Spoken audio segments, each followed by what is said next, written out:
જય સ્વામિનારાયણ વિદ્યાર્થી મિત્રો, ધોરણ 9 સામાજિક વિજ્ઞાનની અંદર આપણે આજે નવા પાઠનો અભ્યાસ શરૂ કરશે કે નવું પ્રકરણ. આપણે બે પ્રકરણો પૂરા કર્યા. હવે આ લેક્ચરથી આપણે નવા પાઠનો પ્રારંભ કરશે. પાઠનું નામ છે પ્રથમ વિશ્વ યુદ્ધ અને રશિયન ક્રાંતિ. એનો આજે આપણે પહેલા લેક્ચરનો અભ્યાસ કરીશું. એનો અભ્યાસ શરૂ કરતા પહેલા આપણે જોઈએ કે આના અગાઉના પાઠની અંદર પ્રકરણ 1 ની અંદર જ્યાં આપણે જોયું કે ભારતની અંદર બ્રિટિશ ઈસ્ટ ઇન્ડિયા કંપની છે, એને પોતાનું પ્રભુત્વ સ્થાપિત કર્યું. જે ભારતની અંદર ફિરોગીઓ આવ્યા, વલંદાઓ આવ્યા, ડચ, ફ્રેન્ચો અને ઇંગ્લેન્ડની પ્રજા એટલે કે અંગ્રેજો, આ વગેરે પ્રજાઓ ભારતમાં આવી. સૌપ્રથમ વેપાર અર્થે આવી અને ધીમે ધીમે ભારતની પરિસ્થિતિને જોઈ અને એમણે ભારતીય પ્રજા ઉપર પોતાનું પ્રભુત્વ સ્થાપિત કર્યું. એમાં અંગ્રેજો એક સમયની અંદર તો કે ઇંગ્લેન્ડની અંદર એક તો કે ક્રાંતિ, જે ઔદ્યોગિક ક્રાંતિ, જે ઔદ્યોગિક ક્રાંતિ હતી એટલે કે વિશ્વના જે અમુક દેશો હતા જે ઇંગ્લેન્ડની માફક અન્ય દેશોની અંદર એ પ્રયત્ન કરતા હતા. દાખલા તરીકે ભારતની અંદર આ બધી પ્રજાઓ આવી જેમાં અંગ્રેજોએ પોતાની સત્તા પ્રસ્થાપિત કરી. એવી જ રીતે યુરોપની અંદર ઘણી બધી પ્રજાઓ છે. યુરોપના ઘણા બધા દેશો છે ઇંગ્લેન્ડની માફક. તો એ યુરોપિયન જે દેશો હતા એ ઇંગ્લેન્ડની માફક અન્ય દેશોની અંદર પણ પોતાનું પ્રભુત્વ સ્થાપવા માટેના પ્રયત્ન કરતા, સામ્રાજ્ય સ્થાપવા, કે જેથી કરી પોતાના રાષ્ટ્રનો વિકાસ. વિશ્વની અંદર એક આવી હરોળ જાય કે જે યુરોપિયન જે દેશો હતા મોટા ભાગના, તો એ દેશો અન્ય દેશો ઉપર પોતાનું પ્રભુત્વ સ્થાપવા માટેના સતત પ્રયત્ન કરતા, પોતાના સંસ્થાનો સ્થાપવા માટેનો પ્રયત્ન કરતા. શા માટે? કે જેમ વધારે પ્રદેશો પોતાની સત્તા હેઠળ આવે તો એ અનુસાર પોતાના રાષ્ટ્રનો વિકાસ કરી શકાય વધુ ને વધુ. આવા ઉદ્દેશ્ય, આવા હેતુ સાથે બધા ઇંગ્લેન્ડના દેશો છે એ દેશોનો સતત પ્રયત્ન એવો રહેતો કે અન્ય દેશ ઉપર પોતાનું પ્રભુત્વ, પોતાની શક્તિ વર્ચસ્વ રહે. તો એ માટે સતત એમને પ્રયત્ન કર્યા અને એ પ્રયત્નોથી સતત એકબીજા સાથે શું થઈ ગયું? સ્પર્ધામાં ઉભા થયા, એકબીજાની વિરુદ્ધ થતા, જેને કારણે પ્રથમ વિશ્વ યુદ્ધ થયું. એ ઉપરાંત રશિયાની અંદર પણ ક્રાંતિ થઈ. તો આ બાબતોની અંદર આપણે જોઈએ, પ્રાકનો અભ્યાસ કરીએ, શરૂઆતમાં પ્રસ્તાવનાઓ જોઈએ તો કે પશ્ચિમ યુરોપના રાષ્ટ્રોની સામ્રાજ્યવાદીની ભૂખ અને પ્રદેશ લાલચ. જે યુરોપિયન જે દેશો હતા એ દેશોને વધારેમાં વધારે તો કે ભૂખ, પોતે લાલસા આવી હતી કે પોતે વધુને વધુ પ્રદેશો ઉપર પોતાની સત્તા પ્રસ્થાપિત કરી શકે, પોતાનું સામ્રાજ્ય હોય. જે મોટું પોતાનું સામ્રાજ્ય સ્થાપિત કરવા માટેના સતત બધા જ દેશો પ્રયત્ન કરતા યુરોપિયન. તો એ માટેની એમને એક લાલસા જાગી કે વધુ પ્રદેશો આપણે પ્રાપ્ત કરીએ, એની ઉપર આપણી સત્તા રહે, એમ આપણું વર્ચસ્વ વધે અને આપણે જે કાંઈ રાષ્ટ્રની જે સંપત્તિ છે, રાષ્ટ્રનો જે વિકાસ છે એ થાય. આવો હેતુ હતો જેને જેને કારણે સતત એ પોતાના હિત માટે, પોતાના સામ્રાજ્યના વર્ચસ્વ માટે ભૂખ અને લાલસા જે ભોગી બન્યા અને અન્ય દેશો પર, પ્રાંતો ઉપર પોતાનું સામ્રાજ્ય સ્થાપવાનો પ્રયત્ન કર્યો છે. જેમાં એશિયા ખંડ અને આફ્રિકાના જે ખંડ હતા, એશિયા ખંડ અને આફ્રિકા ખંડ, એ બે દેશોના જે બે ખંડના બે દેશો હતા, એશિયા અને આફ્રિકા ખંડના જે દેશો હતા, તો એ દેશોની અંદર સંસ્થાનો સ્થાપના અને પોતાની સત્તાનો વિકાસ થાય, એટલે કે વિસ્તાર જે એશિયા અને આફ્રિકાના બે દેશો, જેમાં યુરોપિયન પ્રજાઓની સ્થિતિ કે એમની ઉપર પોતાનું પ્રભુત્વ સ્થાપવામાં આવે, પોતાની સત્તા ત્યાં વધારવામાં આવે, સામ્રાજ્ય પોતાનું વધે, ત્યાં સંસ્થાનો સ્થપાય કે વેપારીઓથી અને પોતાની સત્તા ત્યાં વિસ્તાર વધે, પોતાની સત્તામાં વધારો થાય. તો એ માટેના સતત પ્રયત્નો પણ કર્યા અને છેવટે એની સફળતા મેળવી. એશિયા આફ્રિકાના દેશો છે એની અંદર પોતાનું પ્રભુત્વ પણ એકલું એને સ્થાપિત કરી દીધું, એ પ્રસ્થાપિત કર્યું. એ ઉપરાંત તો કે એના પરિણામે શું છે? જે યુરોપિયન જે દેશો હતા, રાષ્ટ્રો હતા, હવે એ પોતાના જે સંસ્થાનો છે એ સંસ્થાનો અન્ય દેશોની અંદર સ્થાપવા માટેની એક સ્પર્ધા હોય છે. પરિણામે યુરોપિયન દેશો વચ્ચે સંસ્થાનો સ્થાપવાની સ્પર્ધાઓ શરૂ થઈ કે વધુને વધુ સંસ્થાનો હોય પોતાના દેશમાં. એ માટે જે યુરોપિયન દેશો છે, ઇંગ્લેન્ડ છે, એ ઉપરાંત સ્પેન છે, એ ઉપરાંત તો કે ફ્રાન્સ છે, આ વગેરે દેશો કે પોતાનું સંસ્થા હોય, કોઈ પણ દેશની અંદર પોતાનું સંસ્થા હોવું જરૂરી, એ માટે સતત પ્રયત્ન અને એ પણ સારા એવા પ્રદેશમાં પોતાનું કંપની એક તો કે સંસ્થાન હોવું જરૂરી છે. એ માટે સંસ્થાનો સ્થાપવા માટેના સતત પ્રયત્ન અને એવી હરીફાઈ શરૂ થઈ બંને દેશો છે, યુરોપિયન દેશો છે, કે જેમાં ઇટાલી, જર્મની, સ્પેન, જેકોસ્લોવાકિયા, બધા મોટા ભાગના એવા પોર્ટુગલ દેશો છે. આ બધા જ દેશોની એવી હરીફાઈ થઈ.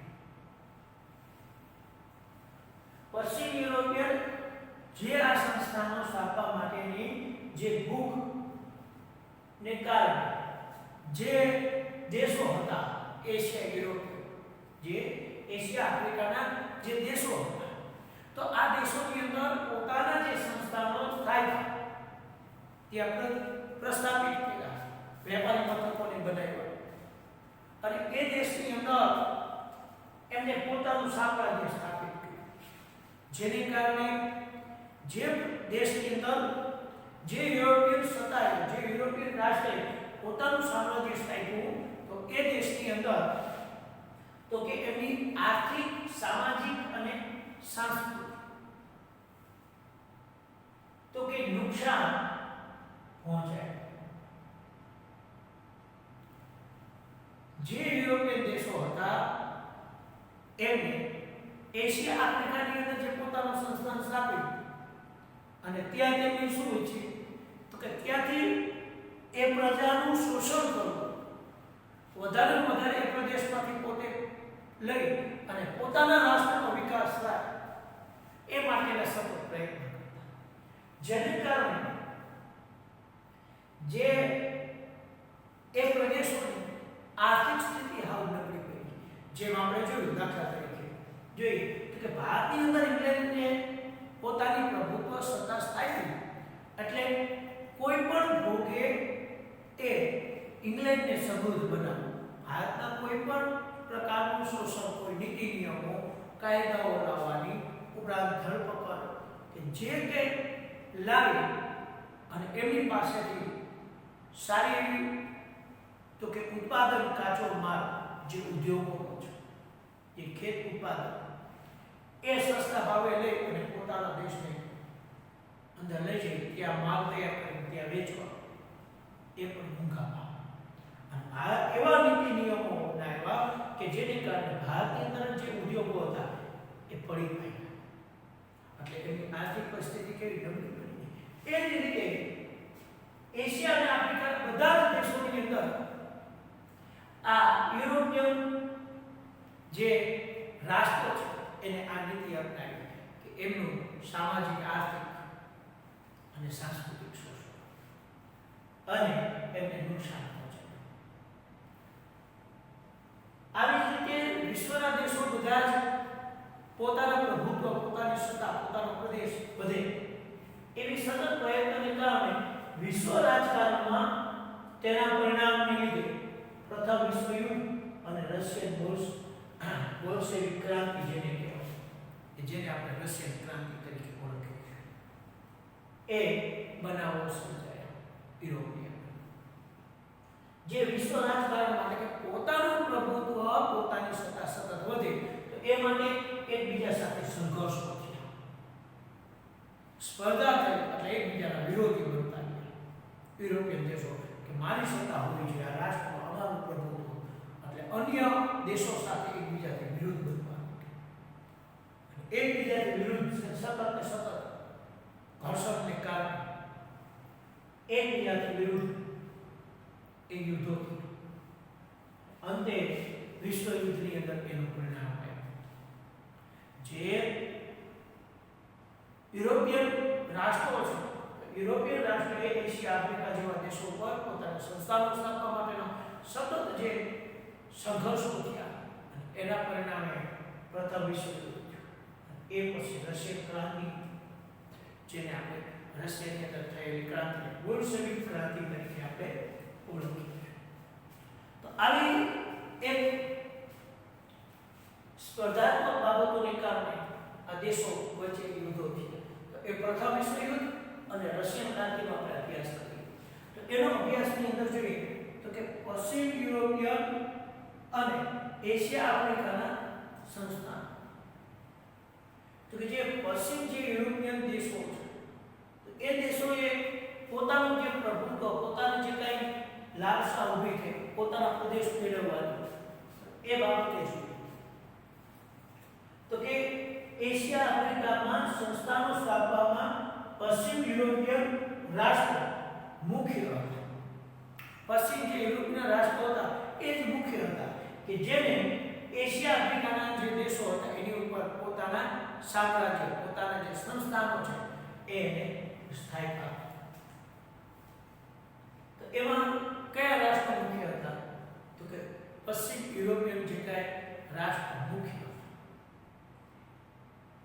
કે જેમાં ઇંગ્લેન્ડ છે, ફ્રાન્સ છે, એનો સમાવેશ થાય છે.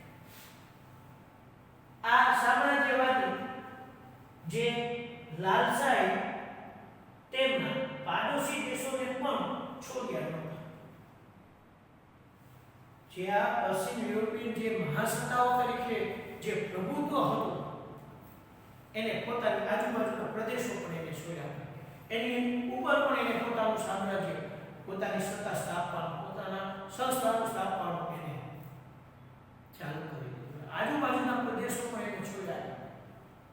એ દેશ આજુબાજુના જે પણ દેશો હતા, પોતાના પાડોશી દેશો, એની ઉપર પણ પોતાનું પ્રભુત્વ સ્થાપ્યું. જેમાં જોઈએ તો કે નેધરલેન્ડ, જે બાબતોમાં આપણે જોઈએ તો કે એ નેધરલેન્ડ, એ ઉપરાંત બેલ્જિયમ, લક્ઝમબર્ગ, આ રાષ્ટ્રો પર કોની સત્તા હતી? તો કે સ્પેન. સ્પેન છે એ તો કે નેધરલેન્ડ પર પોતાનું સત્તા પ્રભુત્વ, ઉપરાંત બેલ્જિયમ છે, લક્ઝમબર્ગ, આની અંદર પણ એને પોતાનું પ્રસ્થાપિત કર્યું કે જે કબજો કોની પાસે હતો તો કે સ્પેન પાસે. એટલે સ્પેને પોતાનો કબજો આ ત્રણેય રાષ્ટ્રો ઉપર પોતાનું પ્રભુત્વ રાખ્યું. પાછળથી તેના કેટલાક પ્રાંતો છે એ કોને પ્રાપ્ત કરી લીધા? ફ્રેન્ચ પડાવી લીધા. શું કહ્યું કે જે સ્પેને પોતાના જે કાંઈ પ્રદેશો ઉપર સત્તા સ્થાપી તો એની ઉપર પાછળથી શું થયું? ફ્રેન્ચ એની ઉપર કબજો મેળવ્યો. ફ્રેન્ચ એ પોતાના કબજામાં લઈને પોતાનું પ્રભુત્વ સ્થાપી દીધું. હવે એ પ્રદેશો એને જોયું કે જે તેની પાસે હતા સ્પેન પાસે. અને પોર્ટુગીઝ શાસક તો કે બિનવારસ મૃત્યુ પામ્યા. પોર્ટુગીઝનો જે શાસક હતો, જે કાંઈ શાસન સંભાળનાર વ્યક્તિ શાસક, તો એ શું થાય છે કે બિનવારસ મૃત્યુ પામે છે. એને પોતાનો કોઈ પુત્ર નથી હોતો અને એ મૃત્યુ પામે છે. હવે એ મૃત્યુ પામતા લોહીના સંબંધો ધરાવતો સ્પેનનો રાજા કે એની સાથે લોહીના સંબંધો હતા, ભાઈ તરીકે જેવા, જેને આપણે લોહીના સંબંધો કહેવાય કે આપણો ભાઈ હોય તો એ શું કહેવાય કે આપણું લોહી કહેવાય. એની સાથે લોહીના આપણા સંબંધો છે. તો એ પ્રકાર એક બાબત તો કે એ લોહીના સંબંધો ધરાવતો સ્પેનનો રાજા. તો એ સ્પેનના રાજા હસ્તો એ પોર્ટુગલ પણ આવી ગયું. પોર્ટુગલ ઉપર પણ એને પોતાનું પ્રભુત્વ મેળવી લીધું. કારણ કે લોહીના સંબંધોને કારણે એ રાષ્ટ્ર ઉપર પણ એને પોતાનો કબજો મેળવી લીધો કે આ રાષ્ટ્ર ઉપર પણ હું એક રાજ્ય તરીકે રાજા તરીકે કાર્ય કરવા માંગુ. એટલે એ પ્રાંતો પણ એવું થઈ ગયા જેના કારણે આવી બાબતોને કારણે જે તો કે 6 દાયકા સુધી એટલે કે 6 દાયકા એટલે કે 6 દશકા સુધી બિન યુરોપિયન દેશોમાં સંસ્થાનો સ્થાપવાનો ઇજારો એકમાત્ર સ્પેન પાસે છે. 6 દશકા સુધી છે એ બિન યુરોપિયન દેશોમાં એટલે જ્યાં યુરોપિયન જે દેશો હતા એ સિવાયના અન્ય પ્રદેશો કે જ્યાં યુરોપિયન સત્તા નહોતી, સંસ્થાનો ન હતા, એવા જે યુરોપિયન દેશો, બિન યુરોપિયન દેશો, યુરોપ સિવાયના બીજા જે કાંઈ અન્ય દેશો હતા, તો એ દેશોની અંદર સંસ્થાનો સ્થાપવાનો વિચાર હતો. સંસ્થાનો સ્થાપવાની જે સત્તા હતી, સામ્રાજ્ય હતું, એકમાત્ર સ્પેન પાસે હતું. કે સ્પેન એવું હતું એ સમય દરમિયાન 6 દાયકામાં કે એને પોતાનું પ્રભુત્વ અન્ય યુરોપિયન એટલે કે બિન યુરોપિયન સિવાયના જે અન્ય રાષ્ટ્રો હતા એ રાષ્ટ્રો પર પોતાનું પ્રભુત્વ સ્થાપવા માટે એક જ એ સ્પેન માત્ર હતો 6 દાયકા સુધી. એ જ રીતે ફ્રાન્સ અને ઓસ્ટ્રેલિયા અને ઓસ્ટ્રિયા બે દેશો અલગ છે. આપણે ઓસ્ટ્રેલિયા આવ્યું છે. ફ્રાન્સ અને ઓસ્ટ્રિયા તો કે પ્રદેશ ભૂમિનું શિકાર ઇટાલી તથા જર્મન રાજ્યો બન્યા. ઇટાલી અને જર્મન આ બંને રાષ્ટ્રો છે. એ રાષ્ટ્રના જે અમુક રાજ્યો હતા, પ્રાંતો હતા, તો એની ઉપર ફ્રાન્સ અને ઓસ્ટ્રેલિયાનો તો કે પ્રદેશ એમને પડાવી દીધા. એની ઉપર એને પોતાનો કબજો બનાવી દીધો. એટલે કે ફ્રાન્સ અને ઓસ્ટ્રેલિયા ની પ્રદેશ ભૂખ લાલચા હતી. એ લાલસાએ શું કર્યું? ઇટાલી અને જર્મનના જે અમુક રાજ્યો હતા એને શું કર્યા? પડાવી દીધા. પોતાનો પ્રદેશની અંદર ભેળવી દીધા. જો કે જ્યારે એશિયા આફ્રિકાના દેશો પર સ્વતંત્ર યુરોપિયન સત્તાઓની પકડ મજબૂત બની રહી. બીજી બાજુ એવી ઘટનાઓ કે જે એશિયા યુરોપિયન જે રાષ્ટ્રો હતા, જે દેશો હતા, એની અંદર પોતાનું સ્વતંત્ર પ્રભુત્વ એટલે કે પોતાની આખા રાષ્ટ્રો પોતાની સત્તા હોય, પોતે સ્વતંત્ર હોય. એ સ્વતંત્ર યુરોપિયન જે દેશો હતા યુરોપની અંદર કે પોતે પ્રભુત્વ હતું, અન્ય કોઈ રાષ્ટ્રનું પ્રભુત્વ નહોતું. એવા જે યુરોપિયન સત્તા રાષ્ટ્રો હતા એમની પકડ છે એ શું મજબૂત બની. ક્યાં? તો કે એશિયા અને આફ્રિકાના રાષ્ટ્રની અંદર યુરોપિયન દેશો છે એની સત્તા શું થાય છે? તો કે મજબૂત બની, વધારે મજબૂત થઈ ગયા, પોતાનું શાસન વધારે સારી રીતે પ્રસ્થાપિત કરી દીધું. ત્યારે આ બાજુ ત્યારે તો કે એક બાજુ બધા જ દેશો સ્વતંત્ર થઈ ગયા હતા. એક બાજુ શું થયું કે યુરોપિયન રાષ્ટ્ર પોતાની રીતે સ્વતંત્ર થઈ ગયા અને તેના પણ પોતાના તો કે અગાઉના માલિકોના માર્ગે ચાલી એશિયા આફ્રિકાના કેટલાક રાજ્યોને પોતાની સત્તા હસ્તાંતર કરી લીધી, પોતાના હસ્તાંતરિત કરી લીધી, પોતાના હસ્તક લઈ લીધી. જે યુરોપિયન અમુક રાષ્ટ્રો હતા એમને શું થયું? સ્વતંત્ર રાષ્ટ્ર બની ગયા, પોતે સ્વતંત્ર થઈ ગયા અને એની ઉપર જે યુરોપિયન જે અન્ય રાષ્ટ્રોનો જે પ્રભાવ હતો, પ્રભુત્વ હતું, માલિકી પણ હતી, એમાંથી મુક્ત થયા. તો એમના જે કઈ માલિકો હતા એમના પગલે જે ચાલ્યા, એમના પગલે એ રાષ્ટ્રો ચાલ્યા અને એ રાષ્ટ્રોએ પણ શું કહ્યું કે એશિયા આફ્રિકાના કેટલાક રાષ્ટ્રો ઉપર પોતાની સત્તા પણ એમને સ્થાપી કે જે ઇંગ્લેન્ડ છે, ફ્રાન્સ છે, ઓસ્ટ્રિયા છે. આમને એમાંથી માર્ગદર્શન એમને પ્રાપ્ત થયું કારણ કે આ રાષ્ટ્ર નીચે અન્ય રાષ્ટ્રો હતા, પરંતુ એ યુરોપિયન રાષ્ટ્ર શું કે સ્વતંત્ર થયા અન્ય રાષ્ટ્ર. અને એ રાષ્ટ્રે પણ શું કહ્યું કે યુરોપિયન જે બીજા અન્ય રાષ્ટ્રો હતા એની માફક એશિયા આફ્રિકાના જે અમુક દેશો છે એની ઉપર પોતાની સત્તા પણ એમને સ્થાપી દીધી. એશિયામાં તો કે સંસ્થાનો હવે એશિયા ખંડ છે એની અંદર જે સંસ્થાન સ્થાપવામાં આવ્યા દેશોની અંદર એમાં જોઈએ તો કે ઇંગ્લેન્ડે છે એ ભારતમાં તો કે પગદંડો જમાવી દીધો, પોતે પ્રભુત્વ જમાવી દીધું. ઇંગ્લેન્ડે શું કહ્યું કે ભારતની અંદર પોતાનું પ્રભુત્વ જમાવ્યું.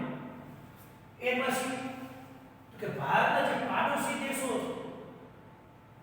કે જેમાં શ્રીલંકા, મ્યાનમાર જેને બર્મા તરીકે આપણે ઓળખીએ છીએ,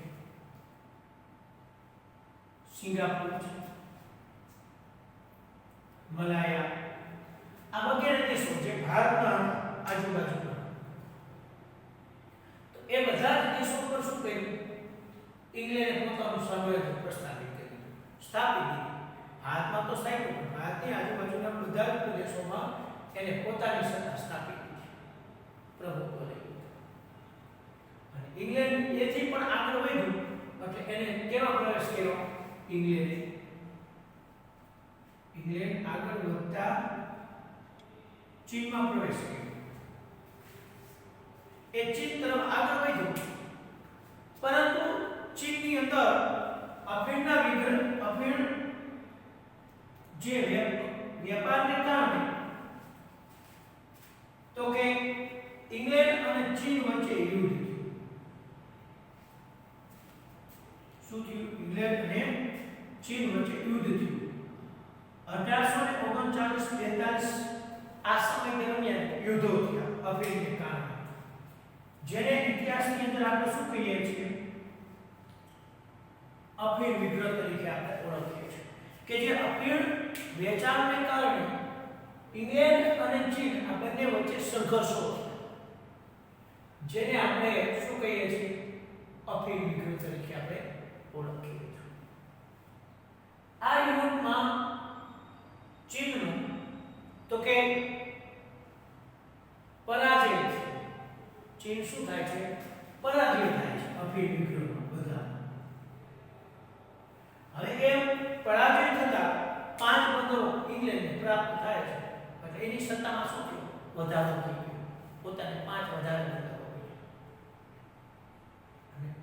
આ સમયે ચીન છે એ નબળું બનતું.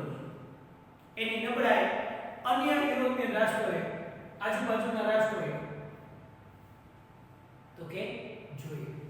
અને ચીનની નબળાઈને લાભ ઉઠાવી કે ચીન અત્યારે નબળું બન્યું છે કે ઇંગ્લેન્ડ સાથે યુદ્ધને કારણે પરાજિત થયું છે. એનો લાભ લઈ તો કે એશિયન માત્ર એક રાષ્ટ્ર કે જે જાપાન અને બીજું રશિયા. તો કે જાપાન અને રશિયા આ બંને ચીન પાસે આવેલા રાષ્ટ્રો છે. બે બાજુ પૂર્વમાં આવ્યું તો કે જાપાન, ઉત્તરમાં આવ્યું રશિયા. તો એ બંને ઉપરાંત જર્મની, ફ્રાન્સ, બેલ્જિયમ અને છેવટે અમેરિકાએ પણ પોતાના વેપારી અને રાજકીય મહત્વ સ્થાપ્યા. વેપારી અને રાજકીય અધિકાર મેળવી લીધા. ક્યાં? તો કે ચીનના એવા અમુક પ્રાંતો હતા. એ પ્રાંતો પર પોતાની રાજકીય અને વેપારી સત્તા એ કે Japan, Russia, Germany, France, Belgium અને ચીન અને અમેરિકા આ દેશોએ ચીન ઉપર પોતાનું પ્રભુત્વ સ્થાપિત કર્યું. એટલે કે અધિકાર મેળવ્યા કે અમુક પ્રાંતો પર એનો અધિકાર કે એ સમય દરમિયાન ત્યાં વેપાર કરી શકે. પશ્ચિમ એશિયાના જે એશિયાની અંદર પશ્ચિમ બાજુએ પશ્ચિમ ભાગમાં એશિયાની અંદર શું આવ્યું છે? રણ વિસ્તાર આવ્યો છે. પશ્ચિમ એશિયામાં શું આવ્યું છે? રણ વિસ્તાર કે જે વિપુલ ખનિજ તેલનો ભંડાર, સારા પ્રમાણમાં ખનિજ તેલ પ્રાપ્ત થયું. જેને કારણે યુરોપિયન દેશોએ ની જે પ્રજાઓ ત્યાં સંસ્થાનું સ્થાપન એમને આકર્ષે. કારણ ખનિજ તેલ એ સારા પ્રમાણમાં પ્રાપ્ત થતા પ્રદેશો તો કે જે વિપુલ પ્રમાણમાં હોય તો એ એશિયાના પશ્ચિમ એશિયાના ભાગમાં કે જે રણ વિસ્તારમાં સારું એવું ખનિજ તેલ એ મળતું તો એ પ્રાપ્ત કરવા માટે યુરોપિયન સત્તાઓ એ બાજુ આકર્ષે. અને એને કારણે તો કે ઇંગ્લેન્ડ, જર્મની, રશિયા, અમેરિકા આ દેશો કે જે પશ્ચિમ એશિયાના દેશો કે જેમાં ઈરાક, કુવૈત, સાઉદી અરેબિયા અને બહેરીન આ દેશો છે એની અંદર સારા પ્રમાણમાં પુષ્કળ પ્રમાણમાં ખનિજ તેલ મળી આવતા દેશો. એ દેશો પર ઇંગ્લેન્ડ, જર્મની, રશિયા અને અમેરિકા આ રાષ્ટ્રોએ ત્યાં કંપનીઓ સ્થાપી પોતાના હિતો જમાવવાના પ્રયાસો કર્યા. એ પ્રદેશોની અંદર પોતાનું પ્રભુત્વ હોય, એ જ પ્રદેશ પોતાનો હોય એવા સતત પ્રયત્ન કર્યા કે જે આ રાષ્ટ્રો પર પોતાનું પ્રભુત્વ સ્થાપાય કે જેથી કરી એમને ખનિજ તેલ સારા પ્રમાણમાં પ્રાપ્ત થાય અને એ રાષ્ટ્રનો વિકાસ થાય. એ માટે એમને સતત પ્રયત્નો કર્યા. આ રીતે જે એશિયાના જે રાષ્ટ્રો હતા એ રાષ્ટ્રો ઉપર પોતાની પ્રભુત્વ સત્તાઓ છે એ પ્રસ્થાપિત કરવાના પ્રયત્ન આપણે રાખીએ. આથી આપણે આગળ જોઈએ તો કે એ આફ્રિકામાં સંસ્થાનો કાળ. હવે આપણે અગાઉના લેક્ચરની જે આફ્રિકાની અંદર જે સંસ્થાનો સ્થાપ્યા તો એ રીતે આ કોને કેવી રીતે સ્થાપ્યા આ એશિયાની અંદર હતા દેશોમાં. હવે આપણે અભ્યાસ આ છે એ હોમવર્કની અંદર લેસનની અંદર આ લખી લેજો, સ્ક્રીનશોટ લઈ લો.